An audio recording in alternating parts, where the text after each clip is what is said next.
Hi everybody, thank you for stopping by. My name is In Jin Moon and welcome to iHome Church.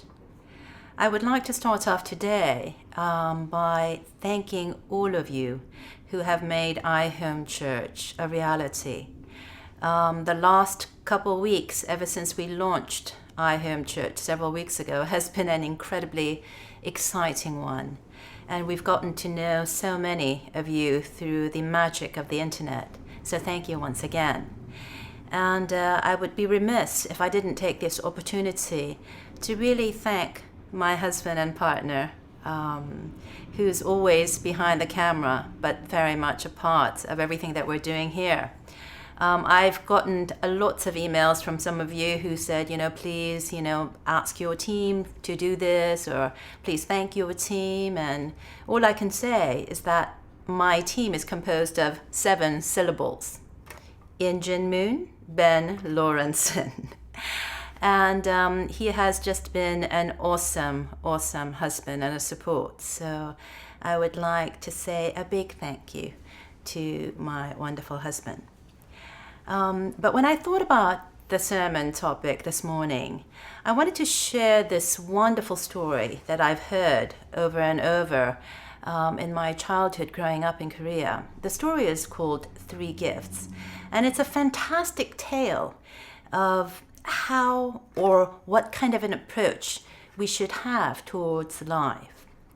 And basically, it's a story about one family, and this is a poor farmer who has 3 sons. His wife had already gone up to spirit world. And, he just toiled away under the sun and under the heat and under extreme conditions of cold and, hunger to raise his 3 sons to the best of his ability. But regardless of how much he worked throughout his life, he could not really be wealthy in terms of having a grand old house or being able to leave behind a huge inheritance for his children. So when it came to that appointed time, when he had to bid farewell to his sons, he called him into his room and he said, "My sons, I love you with all that I have and all that I am. I'm sorry that even though I would like to give you so much more, there is very little that I can give you. But please accept these humble gifts from your father. And please remember your father. And please use them wisely in your life." So the 3 sons, these were good boys and humble boys. And so they were just really honored that their father even prepared a gift for them before his departure into the spirit world. And so as he called his sons one by one, they readied themselves artistically to really receive these gifts. He called the first son and he said, "Dear son, I leave behind a millstone for you. And this is the best that I can give you. Please take care of it. Please remember me and live your life wisely." So the first son took that millstone, thanked his father, and of course, somewhere in the recesses of his mind, there were question marks going off in his head, wondering, why is my father giving me this worn-out millstone? But having been educated to be a dutiful and a grateful son, he accepted the millstone with both hands and with a bow, and made room for the second son to come before the father. When father called the second son came, just as the eldest son, with 2 hands reached out and with a humble countenance. And the father said, "To you, my second son, I leave you a gourd made out of pumpkin and a cane." And so the second son looked at the father and said, "Father, thank you so much for these gifts." And of course, question marks were going off in his head. What am I supposed to do with a pumpkin gourd and a cane? But because he was educated to be a grateful son, he thanked the father, bowed, and made leave so that the third son could approach the father. When father called the third son also came along, just like the first and the second. And to the third son, the father said, "To you, I leave you my drum. And please take care of it. Please remember me, and please live your life wisely." And so, having received these gifts, the three sons finally watched their father take his last breath, and they bid him farewell and readied for the funeral. And the three sons, after coming back from the funeral, decided to basically make their way into the world. And all three of them were wondering, why did Father give us these gifts? They're basically old and worn out millstone, gourd that has cracks in it, and a cane that's barely usable, and a drum that was really old and worn out. And to the onlookers, these gifts might look like worthless, absolutely worthless objects that should go into a dumpster or into our garbage can. But the sons, trying to be grateful for these gifts, took these gifts, put them on the little satchel behind their back, and they walked together and said, "Brothers, let's make our way into the world." And when the three brothers finally walked down until the road split into three roads, they bid farewell, and they promised to meet up with each other one of these days, and they wished each other well. So off the first son went, and he walked day and night, and through rain and thunder and heat and cold, and he was hungry. He had no food. The only thing that his father left him was a millstone. He was incredibly hungry, thirsty, and tired. So he finally decided, he needed to get some rest. So he decided to get some rest next to this incredibly big pine tree. But then felt, here I am in the middle of the forest next to a pine tree. All sorts of animals could come and eat me up while I take my rest. So as difficult and as heavy as the millstone is, I am going to drag the millstone up to the top of the tree, use the branches as a bedding, and get some rest. And so while the first son was resting, he was woken up by loud voices underneath the tree. And when he looked down, he realized that he saw a band of bandits, thieves, who had robbed almost like a king's treasure chest. And they had it, all these gold coins and all these jewels in different bags that he could see. The first son never saw such wealth. And these thieves were fighting with each other, saying, that bigger bag is mine, you take the smaller one. And the other one said, no, you take the smaller one, I deserve the bigger bag. And these bandits were fighting with each other, screaming at each other. And then the first son, looking on the spectacle, said, if I try to run away, these thieves will kill me for sure because I have seen their treasure. What can I do? And then the eldest son looked at the millstone that the father gave, and he had a brilliant idea. He said, they will certainly kill me if they see me, but what if I scare them away?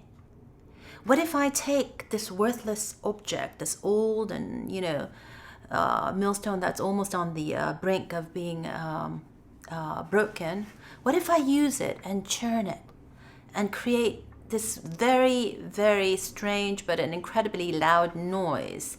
And perhaps that might scare them away. So with this brilliant idea, even though the bandits were fighting amongst themselves, he started to slowly churn the millstone.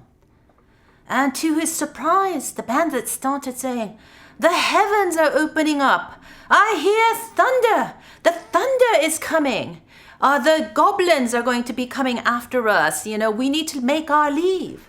And they were so scared that the heavens might open and the goblins might come and chase them down to take back the treasure, that they all ran away.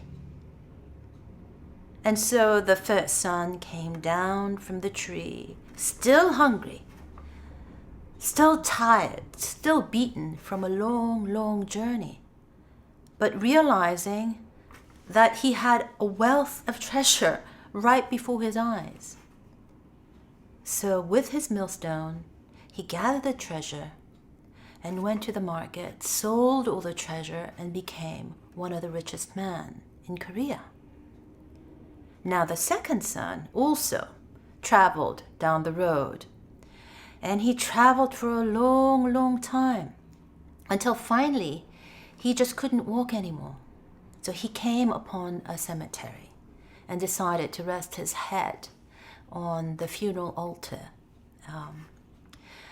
And so he started to doze off when he heard a couple voices. And these voices were saying, hey, you were supposed to meet me a little earlier on because we were going to rob the soul of the rich man's daughter. What took you so long? And so the second son, being a smart son, just kind of went on with the conversation and said, yeah, that's right. Yeah, I promised you, but something kept me up and now I'm tired, but I'm here.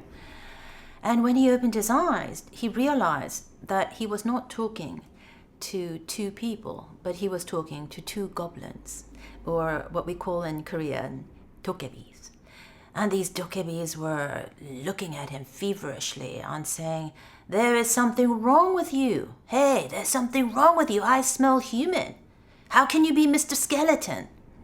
And so the second son said, very, very quickly, with his wits about him, "But I am Mr. Skeleton. Feel me and you will know that I'm not human."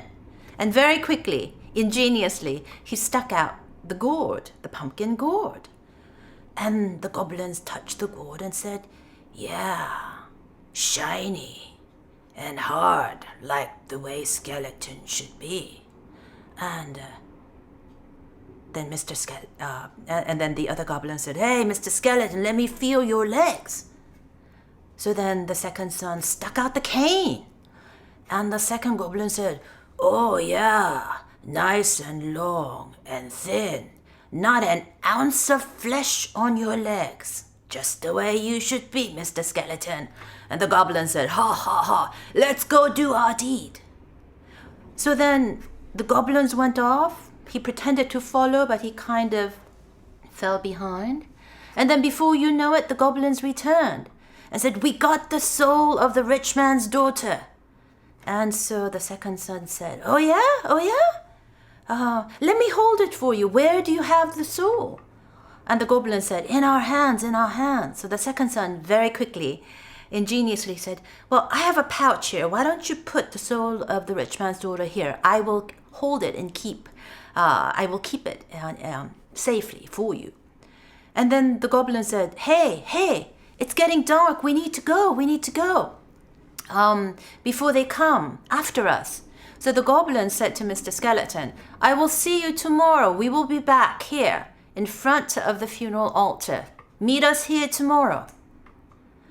And then so the second son, who was supposed to be Mr. Skeleton, said goodbye to the goblins. So he decided to go and find this rich man.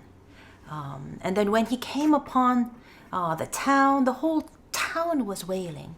"Oh, our beautiful, beautiful daughter of the rich man. She had just passed away. We saw her yesterday. She was in great health and she was so full of life. And she's just fallen and died." And so the second son said, very, very quickly, thinking on his feet, "I'm a shaman. Lead me to the rich man. I can cure the rich man's daughter." So then the townspeople brought him to the rich man. He found the rich man totally heartbroken, distraught, because his daughter had died. And the second son said, "Please leave me with your daughter. I can revive her. And please trust me on this." So the rich man had nothing to lose and left him alone in the room. And when he was left alone in the room, he took the soul out of his little pouch, put it under her nose, and then the soul dove right into her nostrils. And she breathed life, and she woke up. And so the great man, the rich man, being so grateful, said, "You have given me back my life, my daughter, my precious daughter. What can I do? Does she please you?" And the second son said, "She pleases me immensely." And so the rich man gave the daughter to the second son, and as a wedding gift, gave the second son half of his fortune. And the second son became an incredibly wealthy man, one of the richest men in Korea. Now the third son with the drum also traveled down this long road. Very, very lonely, very, very long, very, very difficult.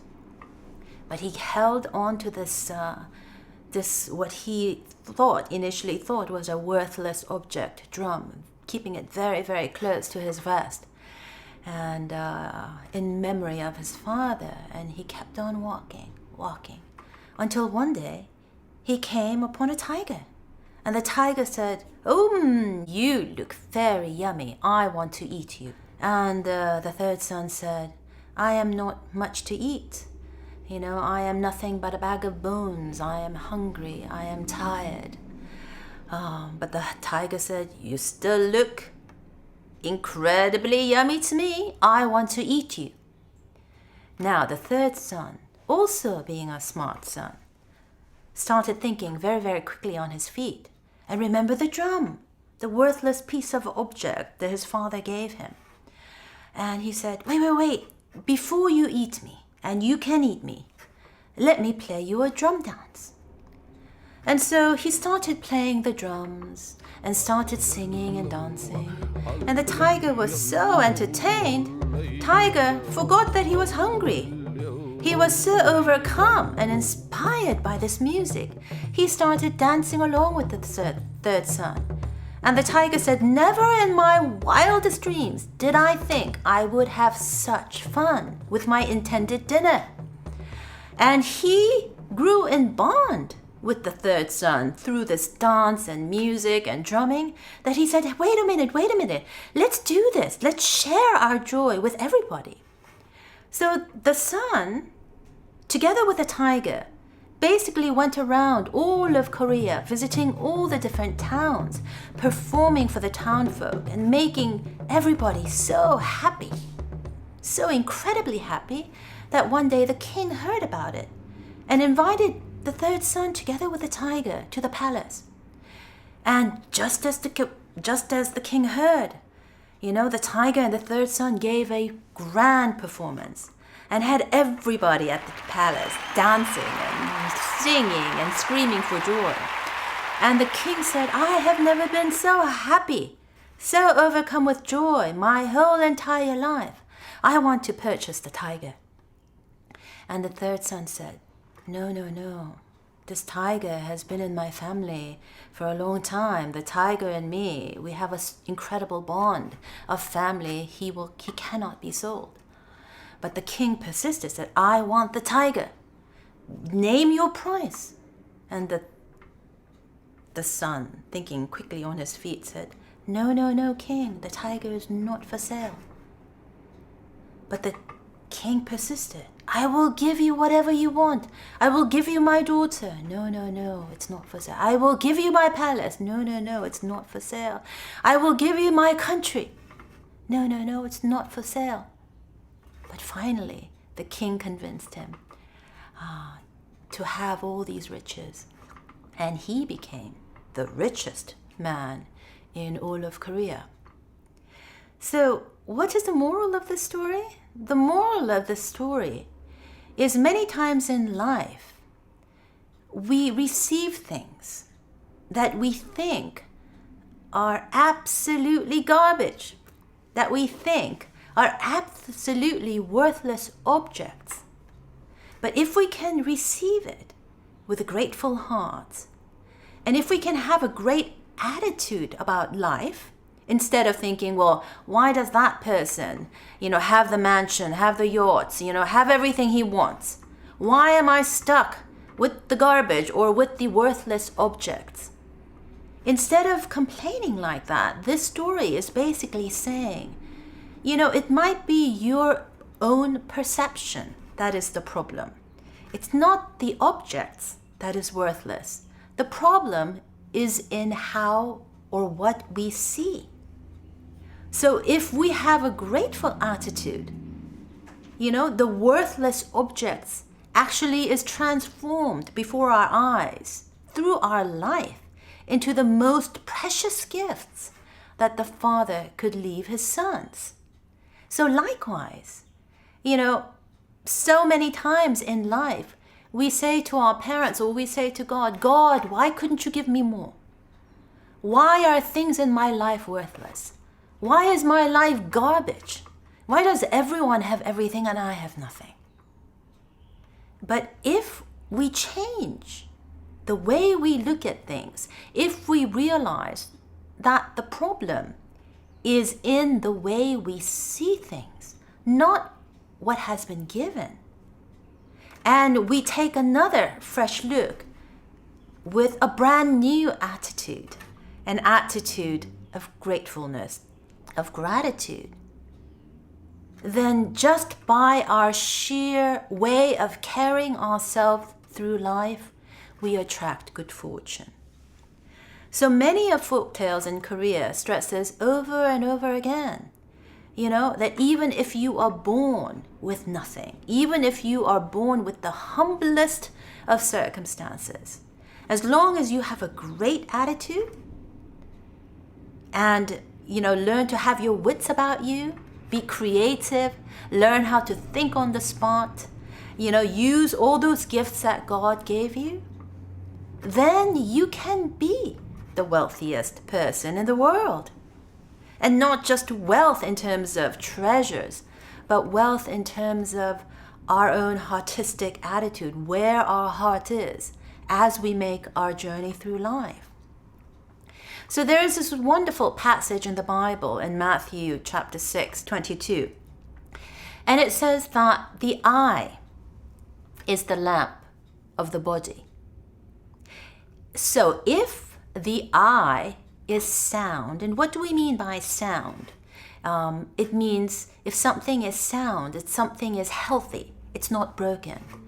So if the eye is sound, meaning if we have a healthy, grateful attitude towards life, then the body, the entire body, will be full of light. So again, just like the story, it all depends on the way we decide to see what we think is a problem or not. So what is to one person a worthless object becomes an incredibly precious gift if we start looking at the things that are given to us or the things that we have in our lives that we might have taken for granted as precious gifts. So for a lot of the unificationists out there, sometimes in our journey as we move through life, we have said to Heavenly Father, Heavenly Mother, we have said to our true parents, I sacrificed my whole life for you, God, and for true parents. You left me with nothing. You gave me nothing. And I have no means to show my children. I have no wealth that I can leave behind as inheritance. And many times we have complained throughout our life of faith. But if we, just like these three sons, decide to look at or re-examine our life and see it in a different way and realize, well, God and true parents gave us the most precious gift. You know that Dusty Divine Principle book that is sitting somewhere up in the attic? That book contains a lot of truth that can give incredible meaning to many, many people around the world. And so if we realize that true parents have brought us the ultimate gift of the blessing, they have taught us an incredible message of true love, and all we have to do is share it with the world. You know, here we are complaining, we don't have this, we don't have that, our finances are difficult. But if we realize the gift that we have been given, if we realize the gift of home church, that through home church, being an inspired individual, realizing that we are God's sons and daughters, we can start sharing the message, start sharing the good news, and in the process, become incredibly wealthy in heart, in spirit. And when we are wealthy in heart and spirit, guess what? It starts attracting good fortune. And before we know it, we can be a satisfied and a fulfilled human being. So it's a simple tale, but with a great message. And so if we tell ourselves, if we remind ourselves, let's re-examine our life, let's own our life, and make it everything that we want it to be, starting with our home church. Brothers and sisters, I'm telling you, we can change the world. So being a good unificationist is not just going to church or following a set of rules, but it's about having this heartistic attitude that expresses this close relationship we have with God. It's the heartistic attitude that shows a close relationship with our true parents that makes our life magic. So, brothers and sisters, come with me on this journey and start your day with a thank you to God and to true parents. And make your life proactive instead of just sitting back and responding to all the different stimuli coming your way. Be proactive. Go out into the world and say, thank you, God. Thank you, true parents. Thank you, life. I'm going to approach it with a grateful attitude, and I'm going to change the world. I know that I and my husband, we feel that way. And so we wish you the same grateful attitude and a beautiful artistic attitude as you journey down your road. So thank you and have a wonderful Sunday. Bye-bye.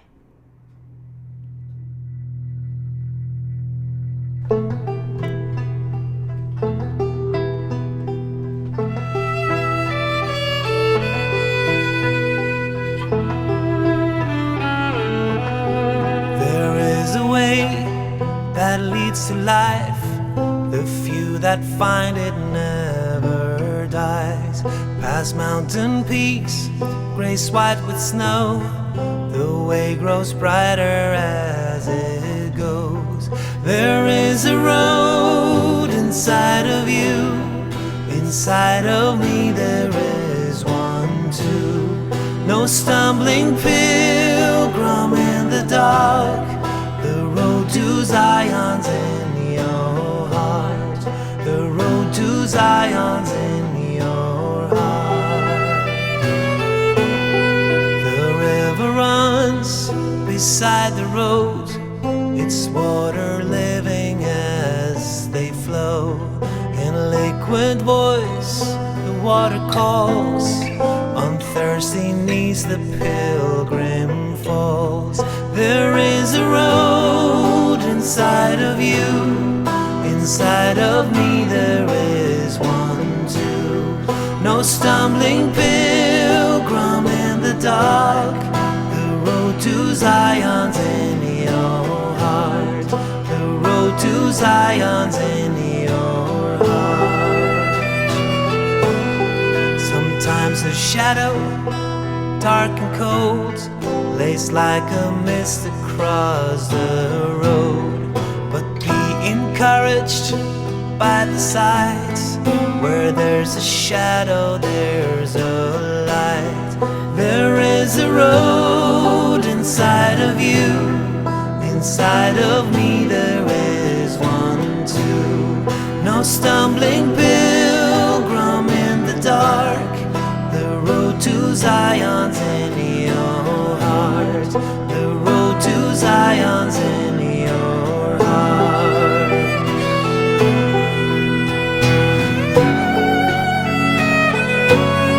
Sometimes it's good to look back down. We've come so far, we gained such ground. But joy is not in where we've been, joy is who's waiting at the end. There is a road inside of you, inside of me there is one too. No stumbling pilgrim in the dark, the road to Zion's in your heart.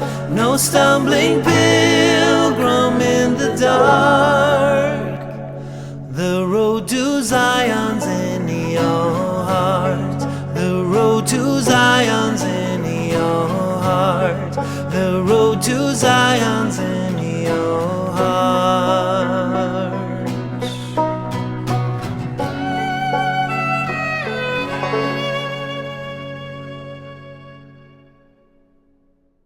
If you're joining us for the first time, please leave your comments and questions below the video, or go to our homepage injinmoon.com and use the contact form. And don't forget to sign up to our email list. Thank you.